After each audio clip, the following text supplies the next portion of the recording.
안녕하십니까. 네, 이제 오늘부터 단문 쓰기하고 목차 잡기가 이제 시작이 됐어요. 이제 아까 잠깐 얘기한 것 같은데 그 시험은 이제 오늘은 총 3문제예요.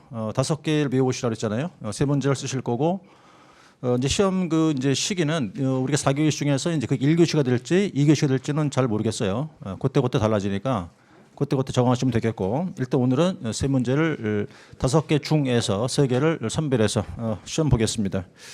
그리고 지금 아마 이제 답안지를 다 나눠드렸으니까 그 줄친 답안지 거기에다가 이제 그 쓰시면 될 것 같고, 그리고 어차피 이제 오늘이 첫 시간이니까 그 쓰기에 대한 걸 조금 OT를 좀 해야 할 것 같아요. OT를 하고 나서 그 이제 쓰는 요령 그런 거 얘기를 하고, 그리고 수업하는 방식은 지금 제가 이제 고민을 좀 했어요. 요약집으로 할까, 기본서로 할까 고민을 했는데 기본서는 너무 양이 많아서 그건 좀 부담스러울 것 같아갖고 지금 이제 여러분 말고 인강만 보는 분이 제 걸 보는 분이 한 900명이 넘어요. 현재 넘는데 그분들 중에서 이제 계속 새로운 또 입문자들이 있단 말이죠. 그래서 그분들을 또 무시할 수 없어서 먼저 이제 요약집을 가지고 기본 이론을 간단하게 하고 그다음 목차를 따고 그런 식으로 이해할 거예요. 그렇게 해서 왜냐하면 새로운 분이 계시기 때문에 그분들을 또 생각 안 할 수 없잖아요.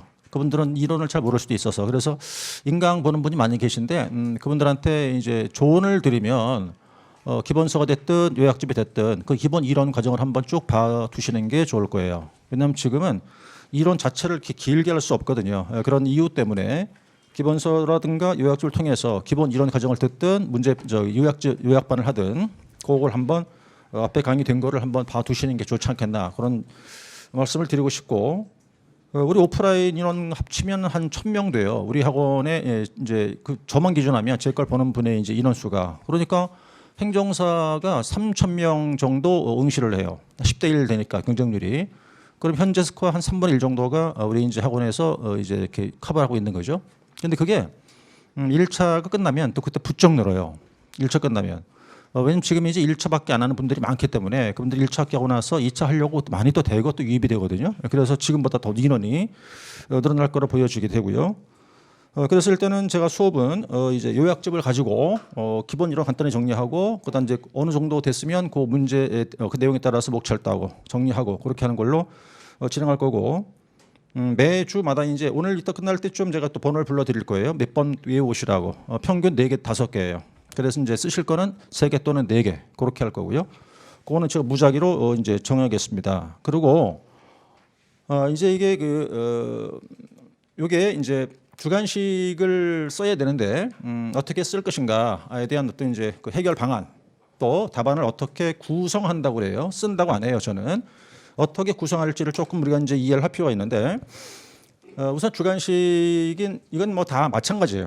이거는 어떤 주관식이 됐던 비록 이 사무관리론만 그런 게 아니라 우리 행정사를 비롯해서 모든 이 주관식이 있는 국가고시는 전부 다 같은 기준이 있다고요. 그게 뭐냐면 이제 지문을 일단 줄 거 아닙니까? 지문을 주면 제일 먼저 할 게 이 지문 파악이에요. 이 지문 파악, 이게 굉장히 중요한 거예요. 그래서 이게 답안지를 받자마자 문제지를 딱 받자마자 바로 쓰고 들어가는 게 아니라 바로 하는 게 아니라 일단 문제를 보고 한 1, 2분 정도 고민을 좀 해야 돼요. 그 문제 지문에 따라 가지고 뭘 해야 되냐면 그게 이제 이 지문에 따라서 우리가 보통 이제 네 문제라고 기준한다 그러면 논술이 하나, 약술 3개 아닙니까? 근데 논술이 하나가 아니죠. 그 안에 약술 2개니까. 그럼 약술 5개라고 봐도 돼요. 어쨌든 그럼 5개일 때 문제를 보는 순간 이걸 먼저 파악이 돼야 돼요. 목차, 개수. 이게 여기서부터 막히죠. 그럼 뒤로 못 가. 손을 못 대는 거야. 그러면 목차 개수가 파악됐고 목차 수가 나오면 그 목차 이름이 기억이 나야 돼요. 이름이 목차 이름 기억이 나면 그 목차에 따라서 중요 용어가 있어요. 가장 핵심이 되는 말. 그걸 우리가 이제 보통 키워드라고 그래요. 열쇠란 말이잖아요. 그걸 갖고 이제 문제를 풀어나가는 거거든. 그게 되고 나면 두 번째 분량 파악이 돼야 되는데, 이 분량이란 말은 이 3가지를 말하는 거예요. 일단 목차에 따라서 어느 정도 분량이 나올 것인가. 내용. 이게 이제 뭐 이론일 수도 있고 조문일 수도 있겠죠. 그리고 그 내용에 따라서 이제 시간이 얼마나 걸릴까. 그다음 그에 따라서 어느 정도 100점 비율이 주어질까. 20점을 기준한다 그러면 거기에 문항마다 목차마다 다 달라요. 100점 비율이. 뭐 1점 되는 것도 있고 막 그렇거든. 그러니까 우선 이게 내가 대충 파악이 돼야 돼. 이게 지문을 보는 순간 지문에 의해서 목차 개수가 이 목차 수라는 거는 큰 목차를 대목차라고 그러고 두 번째 걸 중목차라고 그러고 조그만 걸 소목차라고 그래요. 그래서 우리가 이제 그 대목차 그러면 거의 약술이니까 로마자는 거의 쓸 일이 없어요. 로마자는. 그러니까 숫자로 하면 되는 거거든. 그럼 이제 보통 1 이렇게 이게 대목차라고 그러고 1에 1억 이런 식으로 드는 걸 우리 보통 중목차라고 그런단 말이에요. 그리고는 이런 식으로 되는 걸 소목차라고 한다고 이렇게. 그래서 대중소인데 그게 과연 몇 개나 되는지 수가 기억이 나야 되고 이게 목차 수가 기억나면 자동으로 따라와야 돼요. 목차 이름이 기억이 나야 돼. 이름이 기억나는 순간 동시에 키워드가 딱 떠오른다고. 그게 거의 동시에 이루어져야 돼요. 이게 이렇게. 그러면 목차 개수가 팍 됐으니까 그에 따라서 분량 파악이 될 것이고 어느 정도 내용이 나오느냐 또 그에 따라서 어느 정도 시간이 걸릴까 그에 따라서 배점 비율이 이게 5점짜리냐 10점짜리냐를 파악하는 거라고. 그래서 배점 비율이 큰 데를 중점으로 쓰는 거예요. 자 그리고 이제 답안을 구성해야 되는데 이거는 지금 사실은 이 말이 그렇지 굉장히 어렵고 힘든 일이에요. 저거는 금방 되는 게 아니라 부단한 노력을 해야 되고 상당 시간이 흘러야 내게 된다고. 저게 금방 되는 게 아니라 계속 연습을 해야겠죠. 그죠? 그다음 두 번째 답안 구성이라고 돼 있잖아요. 쓴다는 표현을 안 썼어요. 그죠? 우리 구성한다는 건데 만드는 거예요. 주관식은 내가. 첫 번째 우선 이게 이 줄간격을 제가 유지하자고 했는데 이 줄간격 유지하는 이유는 장점이 뭐냐면 우리가 이제 이게 그 답안지가 이렇게 알맞게 보기 좋게 잘 구성이 돼요. 줄간격을 잘 맞추면. 그리고 분량이 늘어나는 효과가 있어. 전체적으로. 그래서 그렇다 너무 많이 띄면 안 되는데 이제 어느 정도 기준을 갖고 줄간격을 띄워주면 보기도 좋고 그다음에 좀 잘 구성된 것처럼 보이기도 하고 분량도 늘어나고 그런 게 있어요. 기준이 뭐냐면 이게 지금 대목차, 중목차란 말이에요. 이게 보통 이래서 대목차와 중목차는 띄워주는 거예요. 그 사이를.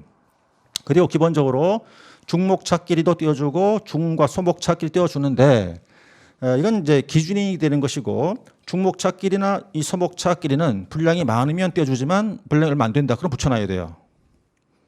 이것도 지금 여러분들이 그래 그렇겠지라고 하지만 막상 써봐요. 이것도 쉬운 게 아니라니까. 자꾸 연습을 해야지. 그래서 어쨌든 큰 목차, 대목차와 중목차는 띄워주고 이게 기준이니까. 그다음 중목차끼리 보통 띄워주고 중소를 띄워주는데 중목차와 중목차 사이에 하고 이 소목차끼리는 분량을 따라서 분량이 많으면 띄워주고 적으면 붙여주는 거고.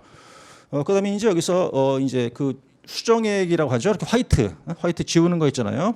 그거 쓰지 마세요. 가급적이면 쓰지 마시고 틀렸으면 이렇게 그냥 굵게 이렇게 두 줄로 겉버려요. 이렇게 수정 테이프 쓰지 말고. 겉버리고 만약에 몇 줄이 많이 틀렸어요. 그럼 이렇게 크게 X 이래버리라고 이렇게. 안에 게 내용이 보이게. 그러니까 수정 테이프나 이런 뭐 수정 액 같은 걸 가급적이면 사용하지 마시고 그리고 볼펜을 써야 되는데 보통 이제 그 연필 쓰는 분도 있어요. 샤프나 이런 거. 샤프는 안 돼요.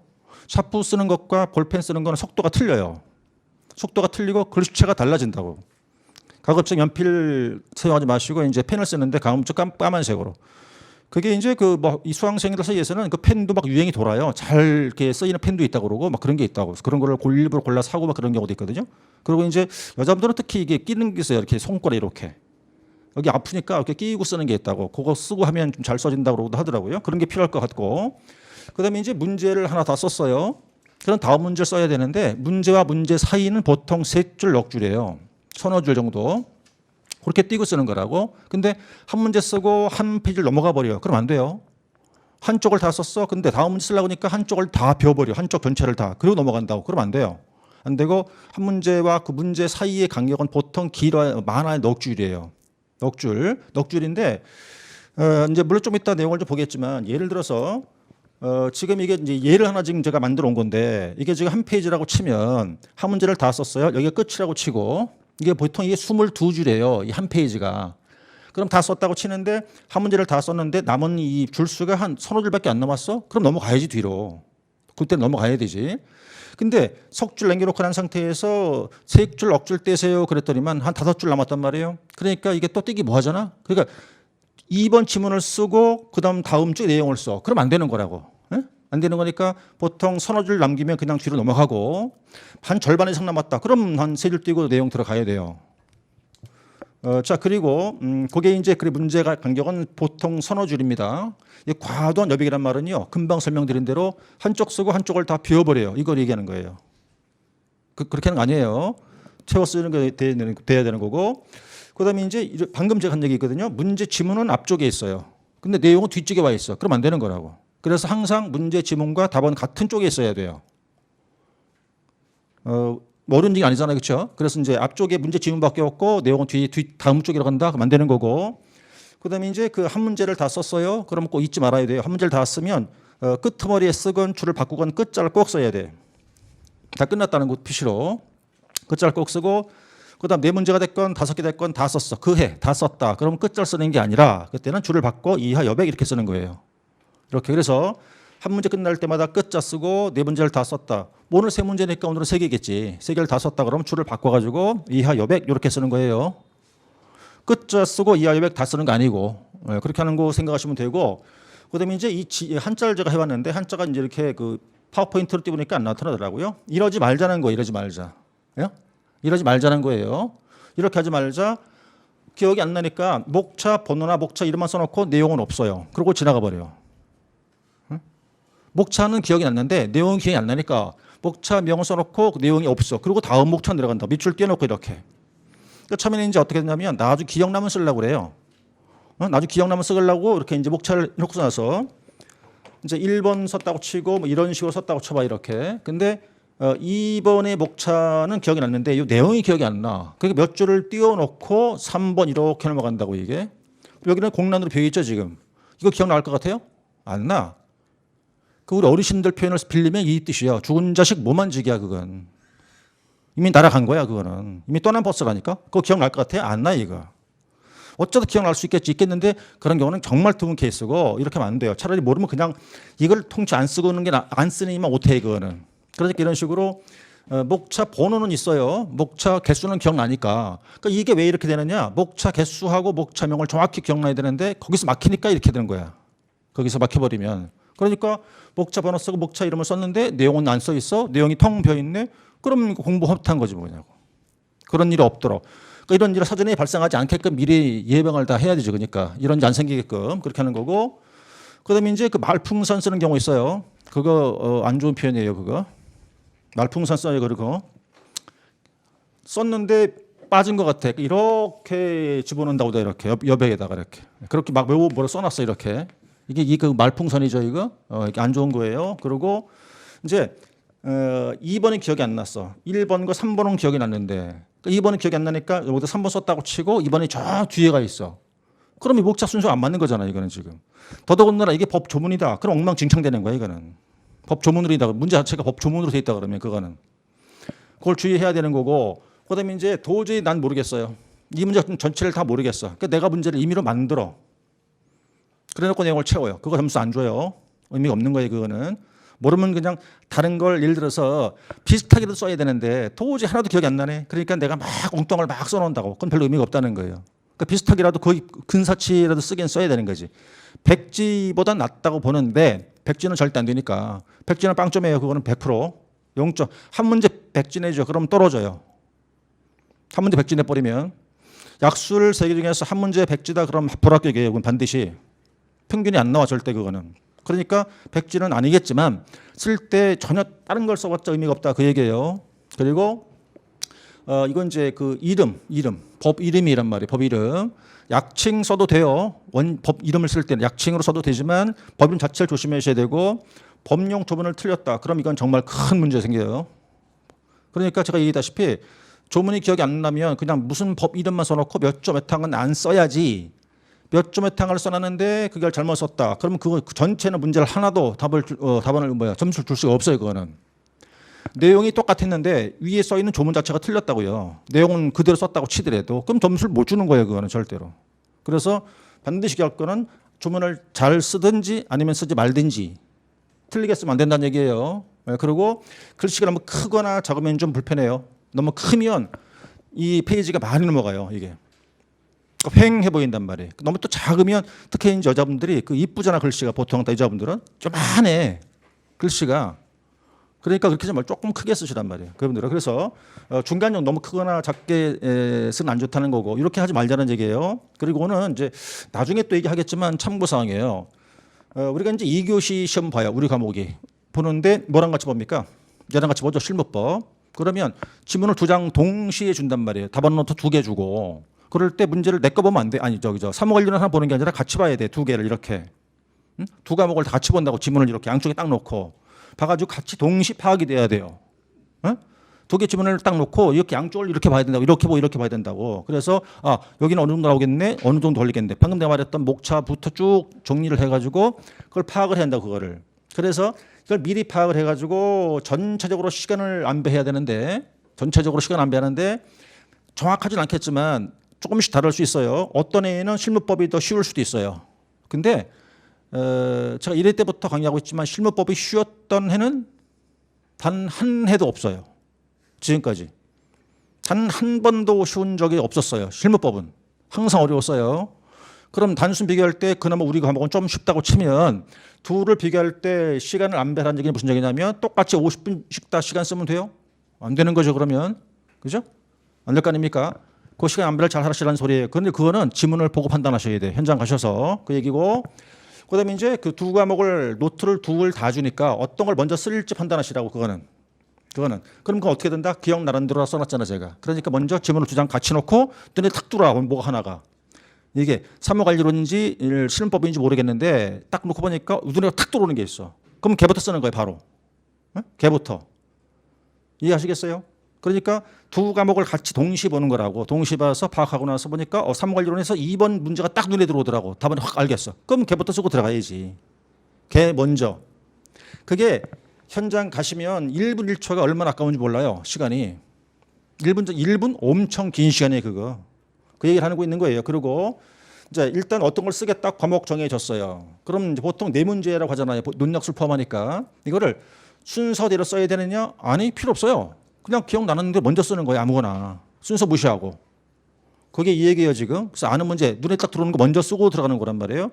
반드시 논술을 먼저 써야 되느냐? 아니라니까요. 그거 아니라 그냥 내가 기억나는 거 먼저 쓰시면 돼. 아무거나 먼저.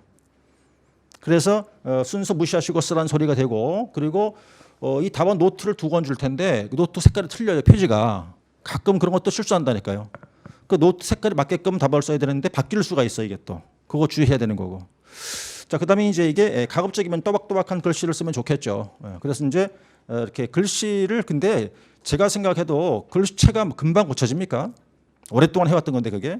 근데 어쨌든 이제 최선을 다해서 좀 또박또박하게 쓰겠다 하는 생각을 하면 좋겠죠.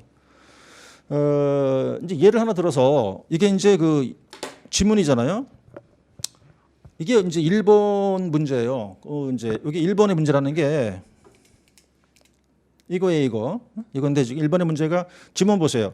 업무와 운영의 개념과 개념비, 운영 요소를 약술하시오 그랬죠, 지금. 그나마 약술하시오 이랬을 거 아니에요. 이거예요, 지금. 이거예요, 지문이. 한 줄이지만 업무와 운영의 개념 및 운영 요소에 대해서 약술하시오 20점. 이 한 줄이죠, 지금. 네? 한 줄이잖아, 지금. 여기까지 썼으니까. 그런데 보신 것이 저 지문 봐봐요. 길어요, 짧아요? 짧죠? 저렇게 하면 안 됩니까? 돼요. 저걸 우리 뭐라 그러냐? 요약지문을 쓴다고 그래요. 요약지문. 그러니까 이건 그나마 짧으니까 그런데 어떤 경우는 지문이 긴 것도 있단 말이에요. 이게. 긴 걸 그대로 다 쓸 필요는 없다 이 소리예요. 답안지에다가. 그래서 그걸 짧게 써도 돼요. 그걸 요약지문을 쓴다고 그러는 거예요. 그러니까 길게 쓰지 말고 이렇게 해도 이건 잘 쓴 거예요. 괜찮은 거라고 이거는. 왜냐하면 어차피 문제 지문에 있잖아요. 지금 지문 자체는. 그러니까 문제 번호만 정확히 맞으면 된단 말이에요. 그거는. 이렇게 써도 돼요. 그래서 짧은 건 관계없겠는데 지문이 긴 건 좀 압축해서 요약지문 써도 된다. 그거고 이게 지금 금방 그럼 대목차 몇 개 나왔겠어요? 대목차 3개죠? 하나, 둘, 3개 아니에요. 이렇게. 그죠? 3개예요. 자, 그럼 봐봐요. 지금 내가 요게 이제 가로선 이렇게 세로선이 있고 가로선이 있잖아 이렇게. 그럼 이제 일단 요게 이제 지문이고 한 줄 띄었죠, 이렇게 지금. 그죠? 지문에서 한 줄, 두 줄 괜찮아요. 한 줄, 두 줄까지는 한 두 줄 띄어 이렇게 띄고 1번 대목차 쓰는 거예요. 자, 업무의 개념 그려놓고 그럼 이 개념의 목차 명과 내용의 사이를 띄었어요, 안 띄었어요? 안 띄었죠. 여기는 띄었죠. 여긴 띄었잖아요. 한 줄이 이렇게 지금 떨어져 있잖아요, 지금. 여기 지금 띄었어요, 안 띄었어요? 안 띄었죠. 그러면 자, 이 목차는 대목차죠, 두 개가. 대목차인데 얘네들은 중목차가 있을 리가 없죠. 개념을 잡았으니까. 네? 그럼 중목차가 없잖아 지금. 그러니까 띄면 안 되고 붙였어야지 이렇게 두 개다 이렇게. 그래서 이제 뭐뭐하였다 쓰겠지 이렇게. 이것도 마찬가지로 뭐뭐했다 쓸 것이고. 그런데 3번 대목차는 중목차가 5개 들어오죠 이거. 그러니까 여기를 띄워준단 말이야 이렇게. 한 줄을. 띄고 자 1번, 2번, 3, 4, 5 쭉 쓸 거 아닙니까? 쳤다고 치고 여긴 지금 내용이 얼마 안 되니까 다 이렇게 붙여놨잖아요. 응? 그럼 요 문제 쓰는데 한쪽이면 충분해진다니까? 자, 그래서 아까 처음에 한 얘기가 무슨 얘기냐면 이 얘기하는 거예요. 지금 줄 간격 유자란 말은 대와 중은 띄워주는 거고 이렇게 띄는 게 원칙이지만 중목차 끼리와 소목차 끼리는 분량에 따라서 양이 많으면 띄고 적으면 붙이고 이런 말이에요. 이게 처음부터 기준을 삼아서 계속 써 나가야 훈련이 돼, 연습이 된다고 그게 처음부터 기준을 딱 세워놓고 그래야만. 이렇게 하는 이유가 뭐냐? 이 얘기를 하는 사람은 나밖에 없었어요 지금까지. 이거 이렇게 하는 강조하는 사람은 나밖에 없었는데 그렇게 써놓으니까 다른 과목도 다 그렇게 쓸 거 아닙니까? 그러니까는 잘 나오는 거지. 그래서 이제 그 다른 과목을 가르치는 분들도 잘 썼다고 얘기할 거예요. 이렇게 해놓으면 보기 좋게 해놨을 테니까 그걸 얘기하고 있는 거예요. 그래서 이런 식으로. 그 이거는 이제 줄 간격을 띄라는 소리가 되고 이제 다 썼어요. 운영을 어쩌고저쩌고 해서 이제 끝자 이렇게 썼잖아요. 이렇게. 그래서 이거는 너무 바싹 붙이도 안 되는 거고 그렇다고 띄라 그러니까 너무 또 확 벌려놔요. 이렇게 소목 찾기를 다 띄워놔요. 그러면 횡 해버린다고 또. 그것도 별로 안 좋은 거예요. 그러니까. 그래서 일단 이렇게 적절하게 띄워주는 게 좋겠다는 뜻입니다. 그렇게 해서 이제 이거를 이제 연습을 계속 해야 돼요. 오늘 또 계속 해가지고 이제 익어야 돼요. 자연스럽게. 일부러 하려는 게 아니라 딱 보는 순간 자연스럽게 나와야 된다고 이렇게.